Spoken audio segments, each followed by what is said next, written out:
देखने और सुनने वालों को अस्सलाम वालेकुम। आप देख रहे हैं पब्लिश हिस्ट्री चैनल।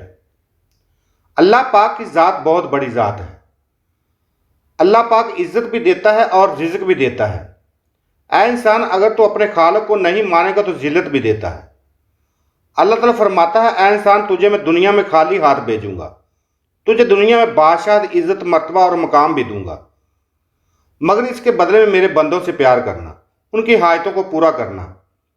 मगर हजरत इंसान इतना आसान फरमोश निकला। अल्लाह के बंदे तो क्या, अल्लाह तक को ही भूल गया। इज्जत, दौलत और मर्तबा मिलते ही खुदाई का दावा करता रहा, लेकिन यह भी जानता था कि मैंने एक दिन उसी ज़ात के पास वापस जाना है। मगर वो लोग जो अल्लाह ताला के बताए हुए रास्ते पर चलते रहे, अल्लाह ताला को ही अपना रहबर मानते रहे, वो लोग आज भी लोगों के दिलों में जिंदा हैं। अल्लाह ताला उनको जिंदा रखता है। जैसा कि दोस्तों, हातिम यमन का रहने वाला एक शहजादा था। वो हुक्मरान तय का बेटा था। हातिम अपने नाम की तरह सखी और फ्याज़े दिल था। दौलतमंद होने के साथ साथ वो अक्लमंद और नेक सीरत इंसान था। हुस्न सलूक अल्लाह के बंदों के अलावा जानवरों से प्यार करता था। इतनी दौलत होने के बावजूद वो किसी पर जुल्म नहीं करता था। हातिम ऐशो आराम में पलने वाला एक शहजादा था। अल्लाह ताला ने हातिम को मेहरबान और खूबसूरत दिल के साथ साथ मीठी ज़बान भी अता की थी। जो भी उसे देखता और उसके साथ बात करता, उसके पुरखलूस और नेक सीरती की तारीफ करता और उससे मुतासर होता। हातिम अपनी मीठी ज़बान और नेक सीरती की वजह से दूर दूर तक शोहरत रखता था। अक्सर लोग उससे मिलने के लिए आते थे तो उनसे और भी झुक कर मिलता था। जब भी कोई शख्स फरियाद लेकर आता तो उसकी बात तवज्जो से सुना करता था और उसकी मदद भी करता था। अल्लाह ताला के रास्ते में माल बहुत ज़्यादा खर्च करता था। उसकी सखावत की चर्चा दूसरे मुल्कों के बादशाहों तक भी थी। एक दिन ऐसा हुआ, किसी बादशाह ने यह सुना कि एक बादशाह का बेटा है, उसका नाम हातिम है। वो सखावत बहुत ज़्यादा करता है। सखावत के साथ साथ नेक सीरत और मीठी ज़बान भी बोलता है। लोग बहुत ज़्यादा उसके दीवाने हैं। छोटे और बड़े सब लोगों की कदर करता है। उस बादशाह ने यह बात सुनी तो कहने लगा, आज के बाद हातिम को लोग भूल जाएंगे। उस बादशाह ने अपनी बादशाही में लोगों में सखावत करने का सिलसिला शुरू कर दिया। एक अरसे के बाद उस बादशाह ने लोगों से पूछा, सच बताओ कि मेरी सखावत ज़्यादा या हातिम की? लोगों ने बादशाह से ज़्यादा तारीफ हातिम की। बादशाह ने यह बात सुनी तो बादशाह हातिम से हसद करने लगा। उसने दिल में सोचा, क्यों ना हो सके कि हातिम को मार दिया जाए और हातिम को लोग भूल कर मेरी सखावत की तारीफ करने लगेंगे। बादशाह ने अपने खास लोगों में से एक से कहा कि जाओ, हातिम को मार कर उसकी खबर मुझे दो, मगर इस बात का ख्याल रहे कि यह राज तेरे और मेरे सिवा कोई नहीं जानता।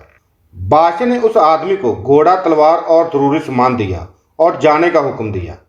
वो आदमी जिसको बादशाह ने हातिम को मारने का हुक्म दिया था, उसने बादशाह के हुक्म से हातिम को मारने के लिए यमन का रुख किया।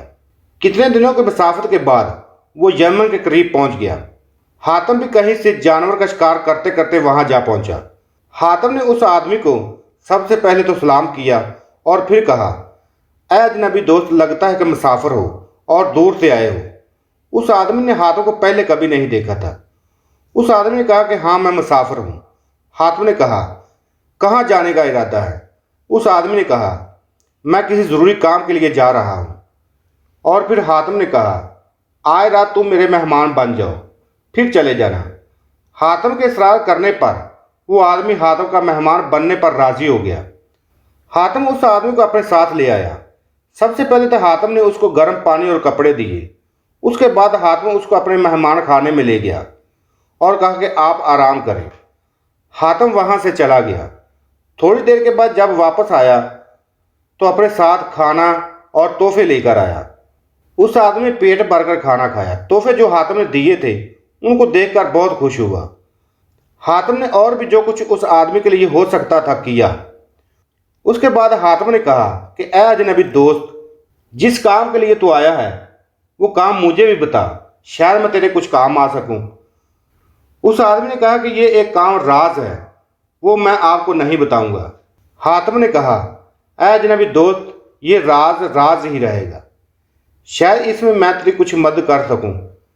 उस आदमी ने हातिम की मेहमान नवाजी और नेक सीरती की वजह से वो राज हातिम को बता दिया। वो सारा वाक़या जो बादशाह का था शुरू से लेकर आखिर तक सुनाया। جو کہ بادشاہ حاتم کی سخاوت اور نیک سیرتی کی وجہ سے حسد کرنے لگا تھا۔ اس آدمی نے کہا کہ میں حاتم کو قتل کرنے کے لیے آیا ہوں۔ حاتم اس آدمی کی بات سن کر بہت خوش ہوا۔ حاتم نے اسی وقت اپنی تلوار اس آدمی کو دی اور اپنا سر اس آدمی کے آگے کر دیا اور کہا، جلدی کرو کہ میرا سر اپنے بادشاہ کو لے جا کر دے دو، کیونکہ میں ہی حاتم ہوں۔ اگر میرے مرنے سے آپ کا بادشاہ راضی ہو جائے اور میرا اللہ تعالیٰ مجھ سے راضی ہو جائے تو اور مجھے کیا چاہیے۔